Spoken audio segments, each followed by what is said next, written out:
Today on the No City on the Sideline Dad podcast, episode number 96. Looking for the possible in the impossible with Ladyj from Ego Entertainment. Next on the podcast. Let's do this. Welcome to the No Sitting on the Sideline Dad podcast, a podcast about a journey of discovery and conversations about not sitting on the sideline of life. Let's get involved.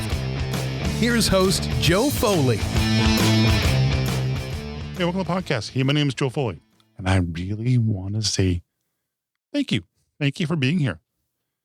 You choosing to spend time listening means a lot to me. Really means a huge bunch. And if it's your first time, welcome. Welcome to the podcast. Hey, I got a very special guest today.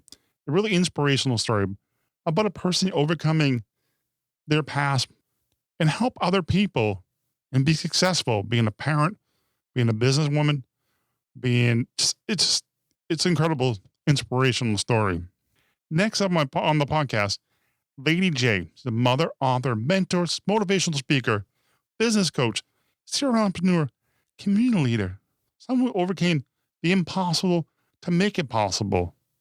I mean, growing up, you hear more about her story and stuff like that, but I'll give you one or two things. There's a big list of things, and it's pretty impressive, actually. Domestic violence, rape, abandonment, divorce, homelessness. That's just to name a few. She overcame these things. Here's some of the list of things that she does, besides being a mother of four, which any parent knows that being a parent, just one kid is hard. Four, and doing all the things she does, wow, it is pretty impressive. Author book, series book, Life Support, founder of nonprofit for No Limit Ministry, founder and CEO of Ego Entertainment, which that's where all her stuff is, the radio station, the podcast. It's a pretty impressive. In the last 10 years, she's helping in Indianapolis. She lives in Indianapolis, Indiana, and helping the homeless. She shares a lot of inspirational stories and about the trials and tribulations she had to go through to get where she is now. Let's jump right in. For the podcast, Ladyj. Thank you. Thank you for having me. I was kind of curious. I was looking at some of your stuff and stuff like that. And one thing I actually listened to podcast. I listened to one of your podcasts today. Well, radio show is now podcasting. And I listened to one of them, and it's I Am Possible. I really stuck out to me. What does that mean to you? I'm possible. So basically all about overcoming the impossible. So when you are in a storm or you're going through, traumas and hardships, it always seems like it's never going to end. A lot of people give up and things of that sort, and it seems like it's impossible, to overcome, and all of your hopes and dreams, and even yourself, you may feel like, even yourself is impossible. It's impossible for you to overcome this. It's impossible to become that. So I'm possible is all about overcoming the impossible and knowing that you are still possible. Well, it's interesting too, is have you overcome anything impossible or I am impossible? Yeah, that's what I'm trying to say. A lot of things.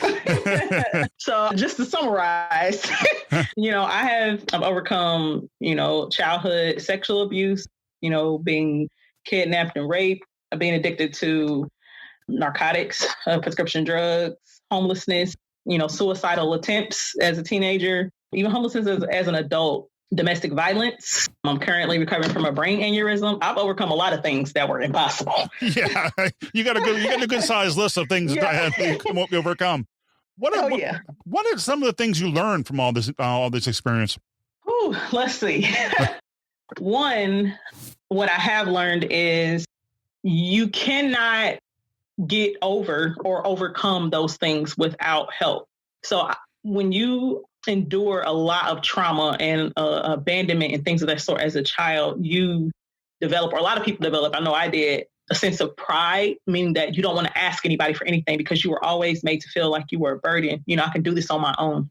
And then you get to the point where, it becomes too much. That's a lot for a child to endure, so now you're trying to commit suicide and things of this, things of that, but you don't know how to ask for help. So, and you take that into adulthood. So you end up learning that there has to be somebody. And there were a couple of people along the way, to impart a couple of things into me to help me along the way.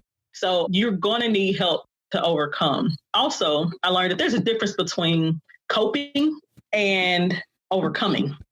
So a lot of therapists, for instance, and I have a background in psychology. So a lot of therapists use the word coping, or they come up with this plan where you learn how to cope with these things. And I just don't believe in coping with, the side effects of trauma and hardships. I believe that you have the ability to completely overcome it. If I can do it, you can do it. Coping is fine for the transition, the transition part of the journey. But the ultimate goal should be to fully overcome it. Well, it's interesting too. I mean, some of the challenges that you said, you were homeless as an adult, and some of this, and you had a brain aneurysm, recovering from a brain aneurysm. I got to say that right. Mm-hmm. And some of the challenges, I'm just curious, how do you deal with it? What is your day like, especially in the situation just recently? What is your day like? Well, so I have therapy 3 times a week. Mm-hmm. So I have speech therapy, physical therapy, occupational therapy, and mental health therapy. And so it's a lot. And you see the neurologist and the neurosurgeon and his team at least once every 90 days, and then go for blood pressure checkups at the doctor. So my week consists of a lot of hard work all the time, trying to acclimate back into my normal daily activities. Before this happened, I have 4 children. So it's difficult. It's a lot of work. And the funny thing is you tire out. So because now my eyes are damaged, my hearing is damaged. So, I can't go to a movie theater and enjoy a movie. The sound is too loud. I can't look at the screen. It's too bright. I have to wear glasses. There's a lot of different things that I have to do on a daily basis. I have to watch my emotions. If I get too excited, if I talk too long or get, compassionate about what I'm talking about or crying, then it sends my blood pressure up, or it makes me have a severe pain in my head, especially on the side where the brain aneurysm happened. And so I have to watch that because I don't want to have the coiling come undone. So I have to live with this brain aneurysm in my head for the rest of my life. It's just coiled off for the moment. So I'm at high risk for another aneurysm or maybe a stroke. And so I have to watch all of these things. And it's just, you have to accept that you're not going to be the same anymore. And it's kind of like, it has some effects of a stroke. So like my right side is weaker now, just now to the point where I can walk for a few minutes, maybe 6 to 10 minutes without a cane or a walker. Or if I have to go long distances, then I have to have my wheelchair and things of that sort. It takes a toll on you emotionally. It must be hard too, being a mom before. What are the age range in your 4 children? Oh, yeah. I'm glad they're older now.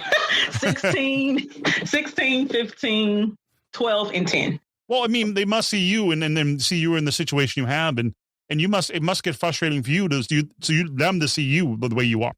Oh, yeah. I will say I love my children. But previously, they were already sharing me with a lot of different kids because of what I do with life support with the youth. But just them seeing me and preparing to say goodbye for the last time when I had the brain aneurysm. So, they had to make funeral arrangements and things of that sort. They didn't expect me to make it. Most people with my condition don't. So being able to have them there and then seeing me through this whole process, they've been some real troopers with me not being able to support them in none of their school activities, like before school shut down. Last year, not being able to spend time with them and do things with them like I normally would. This whole last year has been challenging for them, but they have done an amazing job. And they have been like the best helpers ever. They want to do everything for me. So they're like, you're not supposed to be doing that. Sit down, don't do that. So, yeah. Maybe this staying home thing is a blessing for them right now. You can use their help. Oh, yeah. And you know what? And I've learned too, one of the biggest lessons that I am learning is how to say no and put myself first. So a big part of the reason I even had the brain aneurysm is because I literally just was on the go all the time. Between running 3 companies, my kids and their extracurricular activities and helping this person and helping that person. And it was just, I wasn't eating, or when I was eating, I wasn't eating, like I should, not sleeping. I probably get 2 to 3 hours of sleep a day. If that, there were times I would sit up for 24 to almost 48 hours. Wow. Straight. It was crazy. And I literally ran myself into the ground, and I'm learning how to say no, and I'm learning how to be still. So that's not something I have done for a very long time. Well, it's interesting too, all the life things you talked about before, the aneurysm and stuff like that. And then you just mentioned something about making final arrangements and stuff. How hard was that to deal with it? How hard for you to deal with leaving maybe possibly before you feel 4 children behind? Difficult. So I wasn't able to talk. So just saying, I wasn't able to talk, walk. I couldn't do anything for myself. So when I could hear, my eyes were closed. They were trying to keep me awake because, falling asleep, it's easy for me. It would have been easy for me to slip into a coma, and then, it goes from bad to worse.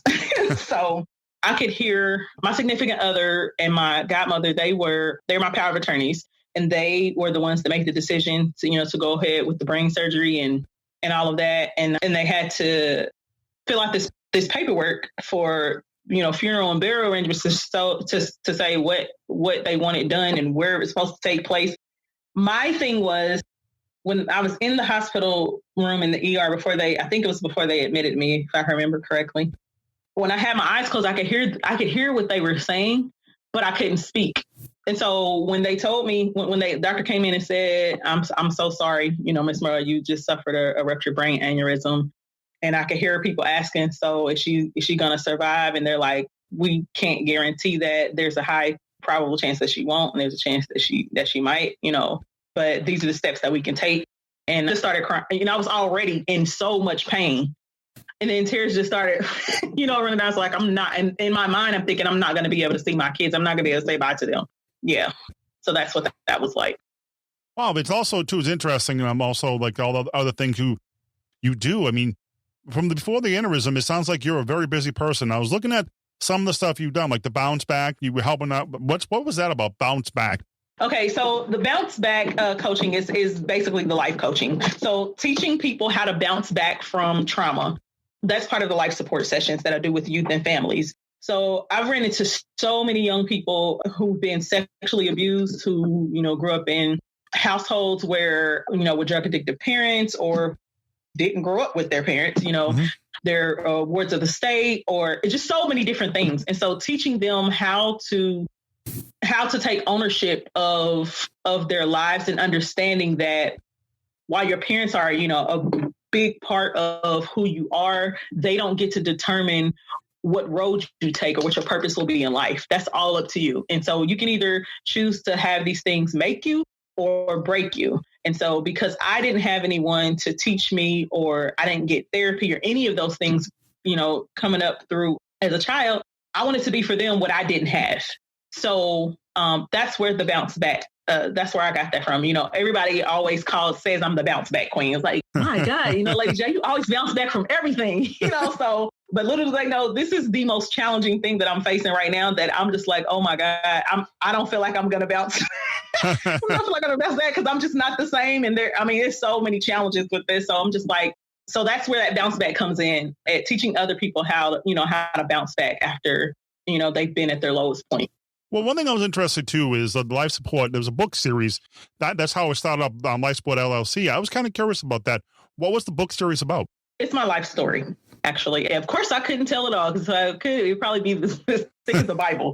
But I took the meat and potatoes portion of my life story, and I put it into a book series. And once that hit, Amazon, and I started selling that, in person, it just kind of spread like wildfire. And then I got contacted by Job Corps first, I think, the one in Camp Atterbury in Edinburgh, Indiana. And then from there, it just literally blew up. Next thing you know, I'm doing, I have contracts with schools, and with, the Job Corps in the Midwest, after school programs, just a whole lot of things, speaking at this event and that event, women's empowerment, and just everywhere. It was crazy. But so that was the catapult to that. So once they figured out that it wasn't just me telling my story, when I go into speak anywhere, I never just want to be really transparent and detailed in telling my story. I also want to leave some tools and tips, some tangible, things that they can use to help them overcome what it is they're dealing with. And so once I was able to do that, they were like, hey, can you come back and, help them? So I'm like, okay. So then I created the life support company, and that's where the life support sessions come in at, and the bounce back life coaching and things of that sort. Well, it's interesting too. I wonder if you could share any kind of stories of anything that you encountered with that experience with the life support company. Anything like any kids or families come up and said, I really appreciate what you did and what you said. Oh yeah. So the one thing I realized that my story, the very first time I realized that my story was very powerful was my very first speaking engagement at Camp Atterbury. So it was about 250 young girls. And every time I speak, I like to give a visual, like a live demonstration. And so I gave a live demonstration while telling my story. And then at the end, I talked about the steps that I took to get to where I was at that point. And so once that was over, or I should say even before that, while I was talking, I had everyone's attention, the whole entire room, all the administrators and everything within the first 2 minutes. By 5 to 10 minutes in, people were crying and I just had everybody's attention on the edge of their seats. You could hear a pin drop in the room. And then afterwards, they just like swarmed the podium and was like, just started telling me their entire stories, like all of them. And they were like, so how did you do this? And how did you do that? And it happens every single time. And I find that with young people, just like any kids, kids can sense when you are for real, and when you're not. And when you are somebody that they can identify with and they know that you understand, that you're a person that could understand, they'll be more than willing to open up and you don't have to pry anything out of them. So once I found out that once I had that experience, I found out, okay, this is the way I need to approach every single young person, every family or an adult when I interact, with them. I undress self first completely, and then they'll be open to share anything and receive whatever help that I have. Wow, it must have blown you away with that experience. Oh, yeah. And it makes you emotional because just being able to love on some of them, like some of them were so like hurt, and just being able to hug them, love on them. I even started bringing other people with me to help with that because everybody wanted to talk to me, wanted to hug me and things of that sort. So I wanted people to be able to embrace them, if I didn't get a chance to or something. So, going around the room and just loving on them as well and giving some words of encouragement too. And so what I started doing was I started doing group sessions because one-on-one, there's just way too many, hundreds and hundreds of young people everywhere. There's no way I could I could serve like all of them individually. It's powerful. And one thing that's interesting too, and because you have to be an inspiration to the kids and see when I actually see what you do and stuff. The Ladyj.co, all your radio shows and companies. Honestly, I'm kind of like, look, I'm not doing enough because I'm seeing all this stuff. Some of the stuff too. I'm really impressed with the graphics and stuff like that. How did some of these come across? Like, there was one with Pillow Talk, the other one is Business Bangers, and the other one is I Am Possible. How did that come about? I was just curious. Okay, so the I'm Possible show was a spinoff from my book series as well. So what happened was when the book came out, I started getting a whole bunch of requests to be interviewed on radio shows and TV. So I started doing that, and then somebody was like, "Oh my God, you could reach so much more people if you would do a radio show and do what you do in life support on the radio and talk about these issues." Think this. So I was like, "Okay." So I did that, and then the radio show turned into having my own radio station. So somebody, was like, "Hey, I want to invest in what you're doing. I think you should have your own platform." And then that turned into me having to disconnect from that person because it just wasn't right business-wise. And then that turned into me having the whole multimedia company of Ego Entertainment. So radio, TV, digital magazine, and media services. And now the Ego Center. What is the Ego Center? I was curious. So the Ego Center is a multimedia center. So people can book. We have a radio and podcast station there. So JQLM Radio. We rent out the facility, fully equipped studio, radio and podcast studio. There's a photography and television and film studio there as well. and and you can see it on the website, so you can take a virtual tour, and a meeting area as well. So there's a meeting area as well in the front. And then Business Bangers was a business banger spotlight show.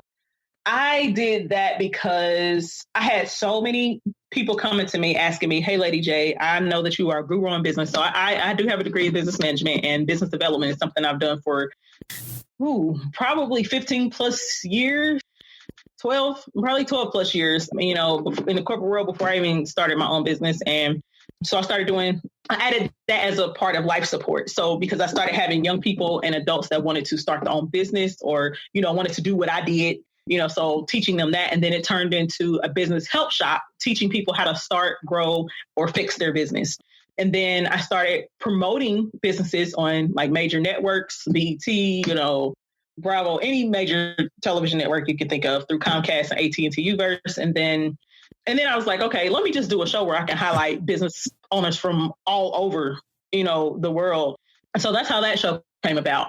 So basically it's just 45 minutes, me talking to a business owner, and them being able to tell their entrepreneurship journey, sharing what their product or service is, and then how people can contact them. So, and then, they're able to give tips as well. And then Pillow Talk was just something I did for fun when I started the radio station. Me and my significant other. It actually was me and two other people at first that started it, and people loved it. It's all about relationships. So romantic relationships. And we talk about, and we keep everything real, raw, and relevant on all the shows. So it's definitely a grown folk show. Okay. So it's not for kids. So it's a fun show. I absolutely love it. And that's how that came about. So. Well, I was curious, what do your kids think about all the stuff you do? And you must be an inspiration to them for all the stuff you do. Oh, yeah. So my kids think they think I'm Superwoman. They found out here recently that I'm not, after that happened to me. But so now they treat me like I'm China, like I'm a break or something. So now they think they're my parent. But I see a lot of me in them. I know when I work with the homeless, so I do have a nonprofit, which is the No Limits Ministry Incorporated. And I've been working with homeless people since 2010. Mm-hmm. And allowing them to experience that with me every single time, going out to serve them. I used to have transitional housing and things of that sort. Every time they see a homeless person, they want to give something. My daughter is a ear for her friends that are dealing with, issues at home. And she always comes and asks me for help, my 16-year-old. Mm-hmm. My youngest, I see a little piece of me in all of my kids. And so I really love that what I'm doing is inspiring them to help and encourage and uplift other people. Well, I was curious too, the media center, they do anything with kids there too, like any program and stuff like that? Teaching podcasting or anything like that? Oh, yeah. So I started about 2 years ago. I started the summer media camp, and I have kids sign up, and they can do a 4-6 week program where they come in and learn radio, how to put together a radio or podcast show, and television. And what they do is they learn the boards. So there's somebody has to learn the boards. They put together this show. They come up with a name. We go live on air. And they get to do a radio drop, so their commercial airs. And then those on the television side, they get to put together like a mini series, and we promote it on television. So yeah, and then I have this thing called A Day with Ladyj, where Kip Indy School's first school to sign up, and they bring their class rooms to the center, and they spend a day with me, see what my day is like, what each area does. And, I can't take them with me when I'm doing life support. So I decided to do it for Ego Entertainment, and they get to eat lunch there, ask questions and that sort. And it's free. Wow. It's very inspirational from the kids. And that's, like I said, you do a lot of stuff. I'm like, wow. Yeah. I'm very impressed. Well, wrapping up, I guess, with final thoughts. And you want to leave with maybe some kids going through some trauma that you grew up with and stuff like that. What's some final thoughts maybe for parents of kids? One thing I would say, you can't move forward after any type of trauma until you admit that there is an issue. So first thing you have to do is admit that there's an issue. you have to admit that I'm feeling this way, I'm having these thoughts, or, I'm addicted to this or that, because you have to find the root of the what. So you have to find the why. Go back to where it all began. I tell people all the time, people don't just wake up one day and decide I'm gonna kill myself, or that I'm gonna start doing drugs and now I'm an addict and they don't want to stop, or they're constantly fighting, or, getting into gangs. People don't just wake up one day and decide that. There's a reason why. So go back to the root. And as painful as it may be, wanting to not wanting to relive it, you have to go back to the root. And once you get there, you have to then be honest with yourself and admit, yes, this did happen. And then you have to start the journey of forgiveness. And so forgiveness is the hardest thing in the beginning stages to complete healing and overcoming trauma, because in our minds, we feel like forgiving somebody is letting them off, or you're justifying it, their behavior, or whatever the case may have been. But it's not true. Forgiveness is for you and it's not for the other person, because while you're holding on to this person has gone on about their lives. You're the one that's stuck, and karma has a way of dealing with people in ways that we couldn't even imagine. We all have to reap what we sow, with good and bad. And a lot of times you don't reap the same way that you sowed. So we have to get to the place where we forgive and understand that when it is people that are the closest to us, like our parents or any type of family member or someone we trusted, we have to understand that before they encountered us or had us or birthed us, they had lives themselves. They had experiences themselves. It doesn't justify or excuse what they did, but it gives you some insight into why they do what they do, or why they did what they did, or said what they said. And so that's where I found a little bit of peace when I started the forgiveness process. I had to understand that, hey, my father, he was abandoned by his birth mom and adopted. She never came back for him, but she went back for other kids. So he was just never able to get over that. That's how he got into drugs, and now he has kids, and he never took care of us. He was violent towards women, beat on my mom. My mother, she was abused, sexually abused as a child. Rape and things of that sort. She didn't get help. She didn't have the tools to give me. It doesn't justify what they did. Does it justify her, trying to, just discarded me? No, but it gives me some insight. People can't give to you what they don't have. So I would say start there. Anybody, any adult or child. And then if you are an adult and you have children, please, please, please go through the process, because when you don't, you create a generational curse or cycle, and you pass those things down to your children. And if you want to be a great parent or effective parent, then you have to deal with your emotional and mental trauma. You have to. Well, thank you, Ladyj. Thank you very much for being on the podcast. Say where they can connect you. They want to reach out and find more about you, and reach out and have any questions. Yeah. So you can always visit my website at www.ladyj.co. From that website, you can pretty much see everything that I do, and it'll link you to other websites of mine, my companies. So again, that's www.ladyj.co. The business phone number is 317-886-0296. You can leave a message there for any of the companies that you would like to know more about. I would say that's the best way to reach me. Of course, you can follow me on social media, but I have so many pages. It's ridiculous. So I'm not even going to put those all out there. You get them actually on my website. Well, all links will be in the show notes for tonight's episode. I really do appreciate your time. Thank you much for being on the podcast. Thank you so much for having me. I really enjoyed myself. Wrapping up this episode, I want to thank Ladyj for being a guest on the podcast. You can find more about her and all the things she does, everything she does. She's a busy woman over at ladyj.co. You can find all links in this show over at nosittingonthesideline.com/96. Hey, please reach out, comment, question, or just say hello. Hey, I'm listening. Hey, if you want to find out more about me or about this podcast, go to nosittingonthesideline.com/contact. Hey, I don't ask about this, but I think I really want to reach out today and let you know that I really appreciate you. please take a minute and check out the No Sitting on the Sideline Dad Podcast Facebook page. Join the group. Join the conversation. I'd love to have you there. Or go to the group page, or there's actually the Facebook page, and click like so we can connect. I'd like to connect with you. Find out what you're all about. And you can listen and find out what I'm about. Watch crazy videos of me and my son and stuff like that. I would really appreciate you there. I'd love to hear your story. Well, thank you for listening. Until next time, take care, give your kids a hug, and tell them how much you love them. Hey, and also, after you give them a hug, call somebody and let them ask them how they're doing. Listen to hear their story and see if they need any help. Because sometimes people just need somebody to listen to. Until next time, take care.